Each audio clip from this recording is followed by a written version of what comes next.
Espérame por la mañana,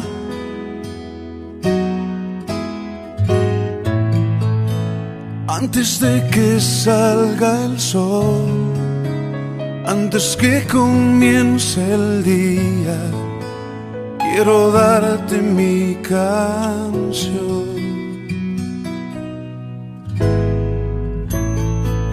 Espérame cuando las aves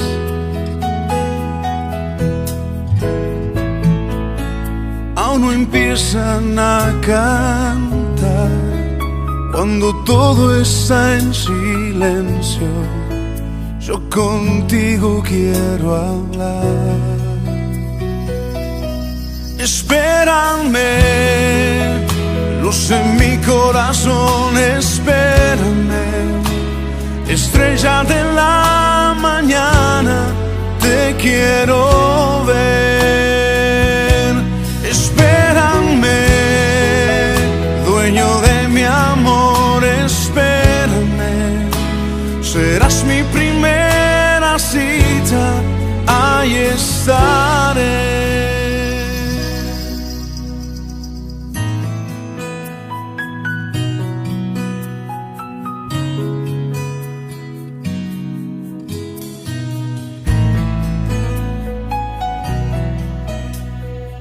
Siempre a los pies de Jesús, nuestro Maestro, para escuchar a partir de su mirada y su palabra esa fuerza que inunda nuestro corazón con un espíritu ardiente para seguirlo según toda la fuerza de sus sentimientos, de la verdad que Él entraña. A los pies del Maestro para entablar con Él una amistad que impregne igualmente nuestra vida con ese sabor de una compañía sólida. Y en esa amistad también cada uno de nosotros vivenciar cómo los amigos se llegan a parecer, cómo a través de ese amor regalado de Jesús, pues nuestra vida se va a llenar de un nuevo aroma, de un nuevo fervor y de un impulso realmente que le va a dar a nuestro camino un sabor nuevo y una identidad constante. Mar adentro, constituir en nosotros la fuerza de un crecimiento que nos lleve a ahondar en nosotros mismos, en la misma entraña de nuestro corazón en donde Dios mora. Oremos. Un día escogí ser reflejo sin sol, agua sin fuente, voz sin garganta, y me perdí en mí. Tú me guardaste, sol en tus ojos, agua en tus manos, voz en tu oído, y me encontré en ti. Desde entonces, tú me iluminas, tú me fecundas, tú me pronuncias, y te encuentro en mí. Yo solo, ¿qué puedo hacer? Más que un poema, es una plegaria. Ya lo hemos visto muchas veces a los pies del Maestro, cómo Teresa de Jesús un día escuchaba como una voz interior que le decía: búscate en mí y búscame en ti, en el interior de nosotros mismos, en las entrañas humanas, allá en el corazón, en lo más hondo, en el santuario interior, donde Dios habita. Hoy vamos a hacer una reflexión sencilla en torno al ateísmo. Y ustedes dirán, ¿pero por qué? Porque hoy, a través de los medios de comunicación, y este es un medio de comunicación, tantos los que manejan los medios de comunicación, como políticos de turno, como algunos personajes de mucho relieve a nivel actual en el mundo, también se ufanan de ser ateos, y lo dicen con un desparpajo tal que parece que nosotros los creyentes pues simplemente fuéramos pues una humanidad de tercera, tal vez según ellos por irracionales, por falta de cultura, por falta de formación interior, o lo que sería peor, según el juicio de ellos, por falta de hondura interior. Entonces hablemos del ateísmo, porque hoy escuchamos que, como les decía hace un instante, con un gran desparpajo, con una gran tranquilidad, con una gran fluidez verbal y a veces con una argumentación académica, pues se ufanan realmente de ser ateos, como si ser ateos, como si no tuviéramos, como si al callar las noticias de Dios nos hicieran un gran favor a la humanidad. Es que la humanidad pierde muchísimo cuando se acaban las noticias de Dios. ¿Y saben por qué? No es porque esté hablando de un cielo o de una condenación eterna, como se decía antes, o de una vida que simplemente nos va a premiar los méritos. Yo no estoy hablando de eso, no estoy hablando de eso, sobre todo lo que acabo de decir tiene una pésima formación catequética y teológica. No, sino que cuando el hombre y la sociedad es la calle, la universidad, el bar, tu casa y tu familia, pierde las noticias de Dios, el que está perdiendo es el ser humano. Porque es a través precisamente de esta palabra que nos regala el Maestro, que nos regala Jesús, donde nosotros encontramos la fuerza más grande para ser humanos. ¿Que eso qué quiere decir? Pues sí, que a más Dios en el hombre, más humano el hombre. El que pierde cuando se pierden las noticias sobre Dios es la humanidad, esto es tú y yo y ellos, los que están conmigo. Hablemos en una forma tranquila hoy algo del ateísmo, Decía un gran teólogo de la Iglesia, Congar, decía, al que sabe esperar, todas las cosas acabarán por serle reveladas, siempre que tenga el valor de no renegar en las tinieblas de lo que divisó en la luz. Al que sepa esperar, la paciencia, que es realmente la ciencia de la paz, la ciencia de la sabiduría, la paciencia que todo lo alcanza, perseverar. ¿Hay ateos? Sí hay ateos. ¿Hay agnósticos? Hay agnósticos. ¿Hay creyentes? Hay creyentes. ¿Hay malos creyentes? Hay malos creyentes. ¿Hay ateos por ignorancia? Pues digamos que sí. Existe el ateísmo, existe el agnosticismo, es cierto. El agnóstico es el que tiene como una percepción, podríamos decir, de algo más grande, sin embargo, esa persona no logra identificar el objeto de su deseo. El agnóstico como que tiene una ansia profunda, quiere creer, quiere encontrar eso que le confirme como a partir de una roca, pero no logra identificarlo y sufre. El ateo, sin teos Dios, es simplemente aquí no hay nada, sino simplemente lo que yo veo, lo que yo mido y punto. Aquí esto pues no hay nada más, se ha cerrado al misterio de Dios y se ha cerrado realmente a preguntas sustanciales. Existen ateos. Razones muchas.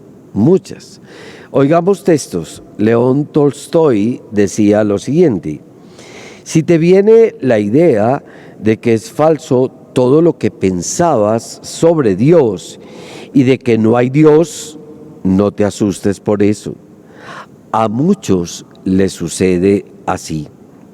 Si un salvaje deja de creer en su Dios de madera, no es porque no haya Dios, sino porque el verdadero Dios no es de madera. ¿Qué está indicando ya estos textos? Que hay que profundizar, inclusive cuando hablamos de la palabra Dios, que es una palabra, siempre las palabras son inventos humanos, una palabra que logra decir lo indecible, que logra nombrar aquel que es trascendente, pero que se hace inmanente a través de su relación, lo que sea. Muy bien, pues de esa palabra también se ha prestado para un montón de significados y hemos abusado de esa palabra. Muchos dicen que los grandes males de este mundo están acuñados a través de esa palabra. A través de esa palabra hemos matado, a través de esa palabra hemos hecho guerras santas, a partir de la palabra Dios hemos ahorcado, a partir de la palabra Dios hemos abusado de muchas realidades, y muchas instituciones humanas amparadas en la palabra Dios han hecho lo que les ha dado la gana a partir de su poder. Entonces quiere decir que la misma palabra exige un discernimiento muy grande. Cuando tú hablas de Dios, ¿a qué te refieres? ¿De qué Dios estás hablando? Cuando tú hablas de Él, ¿qué quiere decir? Para eso recordemos un texto que algún día trabajé con ustedes, que es muy relevante, ese texto del libro de las palabras de Jean-Paul Sartre, que decía pues de un accidente, de un incendio que de niño hace con fósforos, que quema el sofá de la casa, ese sillón. Todos cuando éramos niños hicimos candeladas, hicimos diabluras, ¿sí? ¿Quién no? Solo una vez, dice él, recuerdo que eso lo hicimos en un crecimiento, tuve el sentimiento de que Dios existía. Había jugado con unas cerillas y quemado una alfombrita.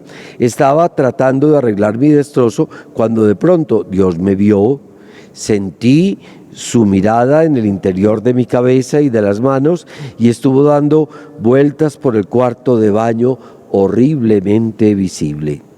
Me salvó la indignación. Me puse furioso contra tan grosera indiscreción. Blasfemé, murmuré como lo hacía mi abuelo. Maldito Dios, maldito Dios, maldito Dios. No me volvió a mirar nunca jamás. Luego comenta Jean-Paul Sartre: hoy, cuando me hablan de Dios, digo con la diversión sin pena de un viejo enamorado que se encuentra con su vieja enamorada y le dice: hace 50 años, sin ese malentendido, sin esa equivocación, sin el accidente que nos separó, podría haber habido algo entre nosotros. Y así, pues muchos textos de ateos contemporáneos que son muy importantes. Y estos ateos, Feuerbach, etcétera, Nietzsche, pues grandes ateos que se han vuelto como en el icono del ateísmo contemporáneo, niegan a Dios y lo niegan con fuerza y con suficiencia y con argumentos y esto y lo otro. Y este caso es negando a un Dios severo, un ojo que está mirando la equivocación de un niño y que ese niño ante esa mirada se siente profundamente amenazado. Y a muchos les enseñaron que cuando nos muramos Dios va a sacar como un libro donde ha apuntado todas las fallas, todos los errores que hemos cometido, y sobre cada error, sobre cada pecado, sobre cada equivocación o sobre cada revés, pues seremos juzgados. Luego eso se va a pesar, y si pesa pues demasiado, nos van a mandar al fuego eterno. Catequesis nefasta que también permeó y aún permea muchos sectores de la Iglesia. De hecho, también a Dios se le presentó como un triángulo con un ojo, siempre mirando, un Dios que nos vigila y que tendremos que comparecer ante el tribunal divino, y que nuestra vida pues será mirada con lupa. ¿Quién se podrá salvar de esa situación? Entonces, de ahí ha habido pues muchas argumentaciones para negar la existencia divina. El ateísmo es una realidad actual, y es una realidad pues que siempre ha habido en el mundo, en la historia.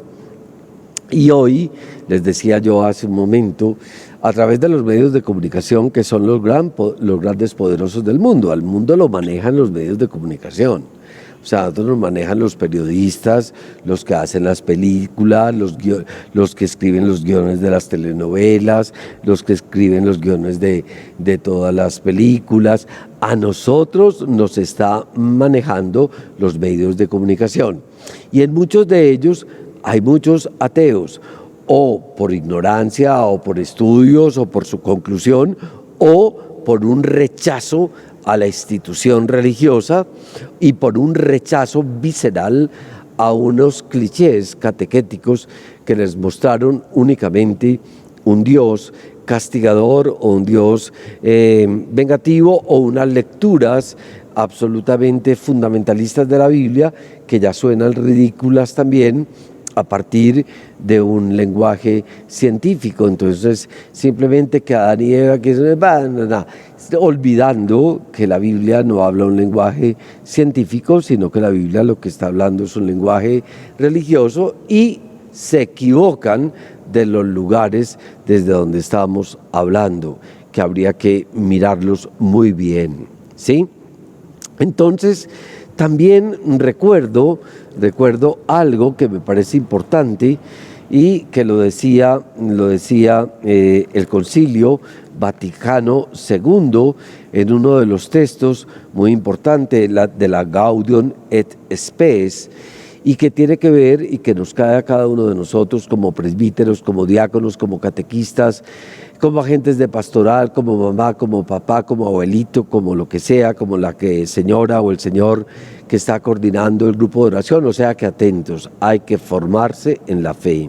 Y dice, los propios creyentes, esto es nosotros, que con el descuido de la educación religiosa o con la exposición inadecuada de la doctrina o incluso con los defectos de su vida religiosa, moral y social, han velado más bien que revelado el genuino rostro de Dios. O sea, mi vida puede ser la que esté alimentando un ateísmo en mi familia. Se escandalizan de mí. Entonces no coincide mi palabra con mi vida y eso genera tristeza y escándalos, etcétera, o una inadecuada exposición de la fe, donde todos nosotros, todos, inclusive los que salimos en los medios de comunicación, estamos siempre llamados a revisar nuestra palabra y a hablar con humildad de todo esto, porque en todo esto no está nunca la última palabra, y tenemos un llamado a un estudio y a una profundización mucho más honda, pues, de la fe, de la antropología teológica y de lo que esto implica a nivel de conducta. Detrás de mí está la imagen de Teresita del Niño Jesús. Ahí están las rosas, ¿cierto? Esta imagen tan bella y tan querida por todos nosotros de Teresita del Niño Jesús, una santa pues realmente muy popular y muy querida. Prácticamente en todos los templos hay una imagen de esta muchacha, una santa francesa, murió hace un poco más de un siglo. No es Teresa de Jesús, que es la española hace 500 años, sino Teresita. En el año de 1997, el Papa Juan Pablo II también la nombró doctora de la Iglesia. Y recuerdo que en ese año un grupo de la jerarquía colombiana se preguntaba, pero realmente esta mujer si merece, si tiene cualidades para ser doctora de la Iglesia, llamada también la más grande de los santos modernos, ¿sí? Doctora de la Iglesia. Recuerdo una vez un profesor mío en la universidad decía que tal vez la figura más parecida a Jesús en 20 siglos era Teresita del Niño Jesús. Sin embargo, de ella hay una caricatura, pues la niña, la francesa, esto y lo otro, tan delicada, 9 años en su monasterio, muere de una tuberculosis, etcétera, con grandes dolores. Escribe en un lenguaje sencillo, un lenguaje de la burguesía francesa, usa muchos diminutivos que particularmente no me gustan. Tanto diminutivo nos hace mucho daño, o sea, como quitar un tanto diminutivo también de nuestro lenguaje para nombrar las cosas más en su sustancia, en su realidad. Y a veces hemos hecho de Teresita simplemente casi que una muñeca. Pues Teresita es una mujer que siendo muy joven, pues madura profundamente y habría que conocerla, conocer a Teresita. Pero yo estoy hablando del ateísmo. ¿Y por qué voy a hablar de Teresita? Porque en Teresita hay unas páginas en donde ella vive una profunda oscuridad en la fe. Y ella entiende a los ateos. Ella entiende el abismo de la nada. Ella entiende como las personas que vivan en un sinsentido, en un no sé qué de la existencia abrumadora. Entonces en Teresita del Niño Jesús hay palabras que también nos hermanan ante el dolor del mundo y que entiende también el por qué existan ateos. Escuchémosla un poquito a ella, oigamos un poco sus textos. Y es que durante la Pascua de 1896, Teresita se va a ver invadida por unas tinieblas muy densas, muy densas. En el lenguaje de los místicos, esas tinieblas que vive Teresita se van a llamar la noche oscura del alma. Unas tinieblas muy densas en su vida que la van a acompañar hasta el momento de su muerte. Y la fe de Teresita va a quedar reducida simplemente a querer creer, el anhelo profundo del creer. Oigámosla a ella, ¿sí? Cuando canto, dice Teresita, la felicidad del cielo, la eterna posesión de Dios, no experimento la menor alegría, pues canto simplemente lo que quiero creer. A ver, muchas de las catequesis de hoy, y esto mucho cuidado, porque lo observo inclusive en la liturgia eucarística, y es que muchas veces la liturgia eucarística se ha hecho de la liturgia como una fiestecita, para que nos sintamos muy contenticos. Cuidado, la fe tiene derecho al gozo, a la alegría de ese misterio en nuestro corazón, pero mucho cuidado con reducir la fe solamente a palmaditas y a algunos bailecitos, porque la fe también implica experiencias de oscuridad, de no sentir absolutamente nada. De ahí que a Dios se le goza, hombre, claro que sí, y lo festejamos también con júbilo y con canto y con danza, pero a Dios también se le padece. Entonces mucha gente hoy ha reducido su fe simplemente a lo que siente. Es que me sentí tan bien en la misa, me sentí tan bien en ese retiro, es que yo sentí como algo que recorrió por aquí, los pelos se me pusieron de punta. Entonces, a partir de esos sentimientos dulces y amables, y es muy bueno tenerlos, calificamos que estamos muy bien, o que sentimos a Dios, o que creemos en Dios. Pero cuando todo se seca, cuando de repente no llegó el grupo musical a la misa y la misa fue sin música, o donde no bailamos en esa misa nos resulta repelente, qué misa tan maluca, qué misa tan aburridora, como que no celebré el misterio. Entonces, ¿celebraste el misterio? Era porque había guitarra y cantos muy afinados y bailamos y hicimos chistes, o dejamos de celebrarlo simplemente porque ese día no hubo guitarras, el padre no estaba tan simpático, entonces ahí no aconteció el misterio divino. Mucho cuidado con eso, porque la fe, y más en este espacio que es a los pies del Maestro y que lo que buscamos es remar mar adentro, está indicando que hay que ahondar profundamente en la fe. Miren a Teresita del Niño Jesús.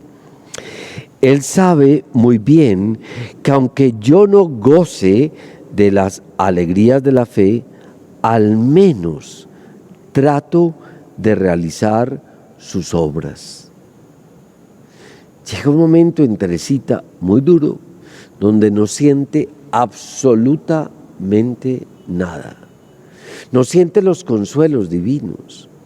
Sin embargo, esta mujer ya desde antes había lanzado el ancla de su vida para permanecer anclada en el misterio de Dios. Lo hemos visto, pero muchísimas veces. Ustedes miran, Padre Mauricio, ¿va a repetir lo mismo? Sí. Dios es más de lo que yo sé. Dios es más de lo que yo oigo sobre Él. Dios es más de lo que yo siento sobre Él. Dios es mucho más, mucho más. De ahí que palabras recias en la fe nos llevarían casi que a negar lo que yo siento, lo que yo veo y lo que yo oigo sobre Dios para afirmar su presencia. Quiere decir que Dios es mucho más de lo que yo afirmo, de lo que yo veo, de lo que yo siento, de lo que yo disfruto, de lo que yo oigo. Dios es más. Si no, cuidado, podemos reducir a Dios a una cosificación de nuestro deseo y ahí sería destruir profundamente el impacto de ese misterio, porque Dios es un misterio. Y estamos hablando de cosas serias. Me parece, dice Teresita, que las tinieblas, adoptando la voz de los pecadores, me dicen, burlándose de mí: sueñas con la luz, con una patria aromada, con los más suaves perfumes. Sueñas con la posesión eterna del Creador de todas esas maravillas. Crees que un día saldrás de las nieblas que te rodean. Adelante, adelante, alégrate de la muerte que te dará no lo que tú esperas, sino la noche más profunda todavía, la noche de la nada. Teresita entra en una situación tremenda y desde ahí podríamos decir, comprende tantos ateísmos y comprende también tantos agnósticos hoy. Sin embargo, Teresita no reniega de Dios. Y ella dice, pues bien, seguir allí, anclada en ese misterio, a pesar de todo, mirando fijamente a la luz invisible que se oculta a mi fe. Mirando, ¿cierto?, fijamente la luz invisible que se oculta a su fe, anclada en Dios. ¿Qué han hecho, podríamos decir, los ateos contemporáneos, los que conviven con nosotros y nos hablan de su ateísmo? Unos lo lanzan humildemente, otros agnósticos lo lanzan inclusive con dolor, queriendo creer. Alguien me decía una vez, yo quisiera dar gracias, pero no sé a quién. Qué bueno podría ser dar gracias, pero no sé a quién darle gracias. Estos ateos de hoy nos pueden servir a nosotros, nos pueden hacer un gran servicio. Y es que lo que ellos están negando, es precisamente ese Dios que no existe, pero ellos no saben. Ellos están negando en Sartre un Dios juez implacable que me va a condenar. Es que ese Dios no existe. Otros niegan un Dios que es opio del hombre, que lo empobrece, que lo embota, que lo emboba, que lo hace simplemente un sumiso a todos los poderes de este mundo para ganar un cielo futuro. Es que ese Dios no existe. Otros piensan que afirmar a Dios, como dice Feuerbach, es negar al hombre, es debilitar al hombre. Precisamente ese Dios no existe.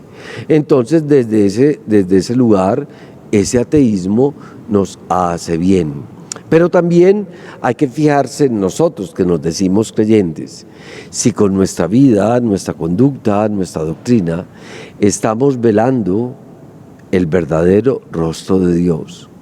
Jesús es un iconoclasta de las imágenes de Dios, también del judaísmo. De hecho, a él lo van a hacer un juicio por blasfemo, esto quiere decir por ateo, porque no creía en el Dios que estaba oficialmente ya en el templo y en la ley, sino que va a hablar de un Abba, de otro Dios, de ese Dios que fluye y que engrandece al ser humano. Bueno, queda esta reflexión empezada para continuarla en 8 días en un crecimiento. Sigamos hablando un poquito y exploremos esa dimensión del ateísmo, no únicamente en los de afuera, sino en ese pequeño ateo que puede estar habitando en mí y también en ti.